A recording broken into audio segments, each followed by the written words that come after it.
Hi there, this is Hannah J. with realestatesiny.com. I'm here with Miss Richmond County, Alyssa Murray. Hello. How are you today, Alyssa? Very well, thank you. How are you? I'm doing well, thanks for asking. And I'm also here with Anthony Licciardello, the co-owner of our company. We're here to talk to Miss Richmond County today about her cause, which is fighting childhood apraxia of speech. And we're also going to talk to her about her experience on Staten Island and what she thinks it has to offer, and her experience in pageants. So I guess I'm going to start out by asking, how did you get into pageants, Alyssa? Believe it or not, I'm not the typical pageant girl. It was not something that I always thought I'd do. Mm-hmm. I used to watch Miss America on TV. Oh wow, that's so cool, but never really thought that I'd one day maybe be on the road to get there. Maybe, I think it was 2011, I competed for the title of either Miss Richmond County or Miss Staten Island for the first time. Just something to try. My mom thought, it is something that can give you confidence. It's a new experience.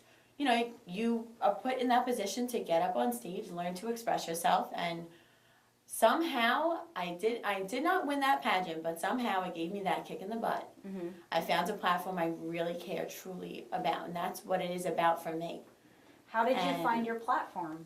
My platform is Childhood Apraxia of Speech, speaking up for children with communication disorders. Mm-hmm. And the reason that I chose that platform is because I'm a speech pathology major in college. I'm a junior at St. John's University. Mm-hmm. I'm 19 years old. And it was just something that interested me within the classroom. One of the disorders I learned about was apraxia. The very beginning, they kind of tell you there's a lot of speech disorders out there. And can you explain what apraxia is? Apraxia is a neurological speech disorder where the brain doesn't communicate with the articulatory muscles in your mouth to be able to speak properly. So like the hard palate, the lips, the jaw, the tongue. All those muscles need to move correctly to produce speech. So these kids know what they want to say, but it doesn't communicate it properly. Mm-hmm. One of the things, I know we've spoken earlier, one of the things that kind of we had a discussion about was the awareness, and why is there a disconnect between the awareness of this disorder and why isn't it more publicly known, or why isn't it? It's not very well known because when you're dealing with areas of the brain, research is hard. And things might not be so clear cut, like that's why they have it. Mm-hmm. I just recently, one of the things on Staten Island is I started a walk for childhood apraxia of speech. There's walks done all over the United States, but never on Staten Island. Mm-hmm. And I said, wow, that's so weird because we have children with that disorder here. Why aren't we doing something for them? Mm-hmm. And I took it upon myself after I lost the first pageant. I said, well, I still promised this organization to do a walk. And that's exactly what I'm going to do. So at 18 years old, I learned how to do permit applications. I learned that I had to contact businesses. I wrote up letters. I did so many things within PR that I never knew how to do before. So you were a producer at 18. I was a little bit of a producer at 18. I am the official Cassana walk coordinator for Staten Island. I have parents and children. I get emails all the time. Right. And it was just something that I realized needs to be done on Staten Island because we have such a large population of children affected by the disorder. Mm-hmm. Do you think it's an uncommon disorder? It is. It's not that it's uncommon. Because it's not very well known, sometimes it doesn't get diagnosed properly. Mm-hmm. So those children might get labeled autistic or PDD or other developmental disorders. Sometimes they're even labeled mentally retarded instead of what they really have. Mm-hmm. If a therapist does not know enough about it, or doesn't maybe necessarily know the therapy techniques that go along with it, they won't diagnose it. Mm-hmm. Some kids with autism can have apraxia, but sometimes those children are just apraxic. And if they're labeled autistic, they're going to get sensory therapy, and they're going to get maybe different techniques that they don't need, where they need the motor control. They need to literally be taught with popsicle sticks and gloves how to move their mouth the right way to be able to speak. So that's why we need speech therapists like you. Well, eventually, hopefully.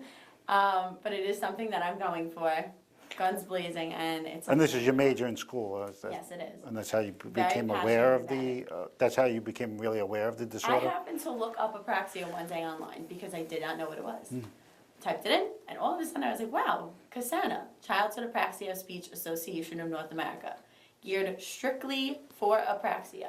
They do an iPad for Apraxia pilot program where they give out 44 iPads a year to children who maybe can't get that one-on-one therapy or really that consistent application of therapy at home that they need. Right. The iPads now have programs where they can sit and they can do different games that are helping them without them even realizing it. It's fun for them, and also that. Great. And Cassano also has a couple different things. They had like the largest research base for Apraxia. They have the Apraxic Children Registry base. All these things, they're the leader in it. They're the leader of Apraxic research. Well, I understand that you take research really seriously. You want to continue with your doctorate, correct? I do. I hope to one day be the therapist that's the cheerleader and the support system for the children with apraxia. I hope to be very involved in the children that I've met so far because literally they tug on my heartstrings the second they run up to me to get those awards that I give out to them. And I will continue to do that each and every year. So no matter what, without a crown on my head or with a crown on my head, which hopefully one day it goes to Miss America. Because a speech disorder has never been brought to the Miss America stage. And I don't understand why. Because that's about communication. And that's about me being able to speak to you right now. Or that's have what a pageant queens conversation. do. Right. It's where I'm taught within the pageant, the reason that I did this is to get me to be able to articulate what I need to say and what I need the public to know about. Right. And maybe one day someone with apraxia could be in the same position I am. But they need the help and the awareness. So this has been kind of an emotional journey of. Oh, definitely. This is something I care so much about. This is my life because this is the impact that I want to leave. I know that one of the things we had spoken earlier, obviously, and one of the things you talked about was just donations. Yes. And how important that is to the cause and, why people should be spending some, just a little bit for a big cause. And It is. It's something that people don't know that much about. So we need all the support that we can get, especially within the own Staten Island community. We need the businesses, the support for the walk. That's something that I started on my own. And up until now, for the past 2 years, I do it all. I'm the one who reaches out to all the organizations. I write the letters. I do all the raffles. I assemble them as well. I'm the one who plans out that big birthday board, which thankfully you guys were able to donate the iPad, and it was such a huge success. You have no idea. And just I'm the one that puts that effort in it, but as it gets bigger, the Parks Department told me I'm a victim of my own success. I had over 500 people in the park this year. The walk grew That's 200 great. registered walkers. And there's so many children that we're realizing how there's a lot of kids with apraxia. There really is. And the parents that find out about it are like, this is awesome.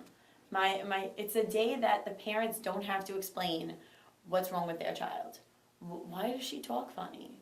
You don't have to be like the intermediary within the kids because they all understand each other because they're dealing with the same thing. Right. And that's why I started in the first place, so that they had an opportunity like that. And I'm also raising awareness so that eventually they don't have to explain. So they can be around other children like themselves. Right. It's a good opportunity. I would want that. How do you balance this with being a student? Sounds like a lot It's to do. difficult. I will tell you, it is difficult. As somebody who runs around all day, I wake up in the morning about 6, 7. I run to school. I do my classes, and then I run right to work because I do work. I work at a bakery on Forest Avenue called Moretti's. And then from there, obviously, I'm involved in pageants. You need to keep up your fitness, so you need to go to the gym. And also, you need a talent, and I dance. And I put my heart and soul into it, but it isn't something I did my entire life. I actually started dancing for the pageant. I did it a little when I was little. I did it a little when I was younger. And it was something that I enjoyed, but because my parents both worked, I couldn't really pursue it to the extent that I wanted. And then once my cousin's family couldn't take me anymore, it was just like, I'm sorry, Alyssa, you can't continue. I put myself back into dance for the pageant, and I really work hard. Which is a bit unusual, I guess, from the pageant standpoint. Yeah. A lot of do girls. it for the talent portion. Right. I mean, and many of them, I guess, for many years in advance of even they've been involved in the pageant process, and here you are, basically, kind of not fitting quite the mold of what. The mold of a pageant girl. Yeah, and making it is it has to be quite an experience, and just to let people know, just describe that experience. You came from this you were basically obscure in the pageant arena. Explain, when that moment came, losing the first time and winning and just going over that moment, When I lost the first time, I was upset. I was disappointed, and I said, why? Like, I didn't understand why. But the more I thought about it, I said, you don't want to win your first time. You don't. Because you need that experience. And within that year of taking the time to plan my walk and to really just think about what really goes into this, I realized how much I wanted that opportunity. Because there's a lot of power. It's not about the crown, it's the power that comes with that. And the speaking ability that comes with that. It gives you that confidence. And I have to say, I'm so thankful for that opportunity. Because people look at me and they say, oh, why do you have that on your head? And as I explain that, I get to explain my cause. And I get to explain what's really, truly important to me. So really, you're in pageants for the public outreach aspect. That aspect of it, without a doubt. The crown is an awesome thing, and it's so pretty, and I'm so blessed to have it, but it's about what I get to do with it, and the people that I get to meet and the lives I get to touch. Well, obviously being here, you've touched a few people, and Yeah. we're definitely excited to have, someone come and speak about this stuff. You're from Staten Island. Born here? No, I was born in Brooklyn. You were born in I lived Brooklyn, like in every other Brooklyn Staten for Island about almost. a month. Okay. I was born in Long Island Hospital, and then we moved to Staten Island. So yeah, my entire life I've been on Staten Island pretty much. So here you are, Miss Richmond County, and Staten Island is always, over the last few years, Staten Island sometimes is stigmatized with some bad press about what, Yeah. what Yeah. Staten Island's about. Explain to us, like, what really about Staten Island you think people should know, and how kind of your role changes maybe some of the perceptions about what Staten Islanders bring to the table out in the real world. Well, one of the things that they actually asked us in the pageant, the first thing we said on stage was, say something about why you love Staten Island. And one of my favorite quotes is from Shakespeare, and it's, she may be little, but she is fierce. I love the spirit of Staten Island. And we're a small community, but when we come together, we can do so much. And I think we all saw that with Hurricane Sandy and the things that have been happening recently. But what's important about Staten Island and why I really appreciate this title, I wanted to represent Staten Island, where I'm from, because I wanted to get to know the parents and the families here and those children, because that's who I represent. That's, I hope that they look at me and they say, wow, one day I could be there. You're part of a larger family. Right, this is a family, it's a community, and it's big, but we all know each other in weird ways. You go to the Staten Island Mall and you tend to run into at least about 5 people that you know. But that's awesome about it. People say, oh, that's a bad thing. It's a good thing too, because it keeps us close. And if we're that close, think of all the things that we can accomplish together. Well, I mean, that brings up another key point, is that you've been active in social media. Obviously, without that's a doubt. how And we that's actually get the how I met donation you. process, correct, through Twitter, which is, it's interesting because I guess, I'm not sure how active you are, but it definitely has brought some attention. I mean, Oh, without a doubt. As social media grows in popularity, it's become so much easier for me to get things out there. Email and Facebook are my 2 main buddies when it comes to getting that information out there to my own teams and trying to get people to know about it.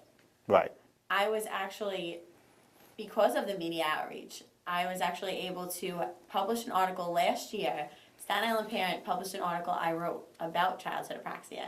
And this year, they actually took it upon themselves to honor me in it. And I'm considered a star-worthy Staten Islander, which is something that means the world to me. And they did a little article about that. congratulations. Thank you. It's a way of getting it out there. And you'd be surprised how many people, they might not like the things on Facebook necessarily, as far as like clicking the button, but people are reading it. And that's what's important. Seeing those views on my blog go up and up, that means people are looking. Yeah, Because of Facebook, I actually, as Miss Richmond County, one of the things I wanted to do was, you can go to different fundraisers and different events that you feel you're passionate about or you want to get to know and you want to help in any way that you can. I use social media as a way to do that. And 2 things that I was able to get involved in is Heart for Jake, with a little boy that needed a heart transplant, and I've gotten to know his family very well. I've gotten to go to their events, and I'm blessed to know them and to get to share in their experience. And now he does have a heart transplant, and he's dealing well with it, but because of social media, I get to, maybe I don't get to talk to them, but I'm reading the post that his mom puts up, and I'm getting to follow that story.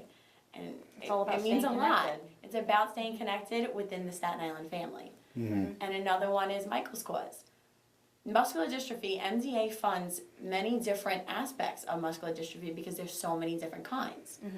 Michael's there. cause, his two parents, right, you guys were there, his two parents took it upon themselves to make a foundation strictly for research for Duchenne's muscular dystrophy, so that one day their child could eventually get the treatment that he needs to save his life. Yeah, I mean, that was one of the things, I mean, you did talk about these specific causes. I mean, one of the things, you know, is from our perspective as a company was the underdog story and kind of, in these particular cases, I mean, we did make a contribution to Michael's cause as well, was that it's kind of these things get left off the They do. back And burner. I'm hoping that one day Staten Island Speaks Up becomes a bit bigger than it is now, and as it grows in popularity, and as you see popularity, meaning where I get to reach out to more families and they find out about it because there are so many children affected, I want Staten Island Speaks Up to have a chance and to get that support, and that's why I appreciate so much that you guys took the time to really learn my cause. Well, I think you're a really good person to come in and educate people about things like this, so thank you. So one of the last questions, here in Staten Island, what do you think is the biggest misconception about Staten Island that you feel is out there? I'm not sure if I know necessarily what the biggest misconception is, but one of the things that I always hear is that Staten Islanders are either ignorant or small-minded, and that's something that I don't know if necessarily we all are, and I know I'm not, and I want to be someone that shows people when they meet me that we're not all like that. Maybe you met one person in a grocery store who had no patience at the time, but we're not like that. And for a small community, we need to open up our minds and really see that there are so many things out there.